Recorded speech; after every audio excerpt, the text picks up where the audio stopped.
এখানে আমি সাবুদানার খিচুড়ি বানাবো। একদম ঝরঝরে বানাবো না, আবার বেশি পাতলাও করব না। দেখো অনেকগুলো সবজি আমি এখানে কেটে নিয়েছি এবার ডুমো করে।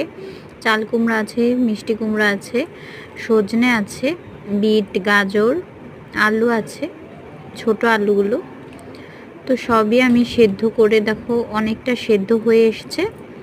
দেন আমি দিয়েছি এখানে ওই চাল কুমড়া আর মিষ্টি কুমড়োটা কেটে রাখা। বিটরুট দেওয়াতে কালারটা কিন্তু পিঙ্কিশ হবে।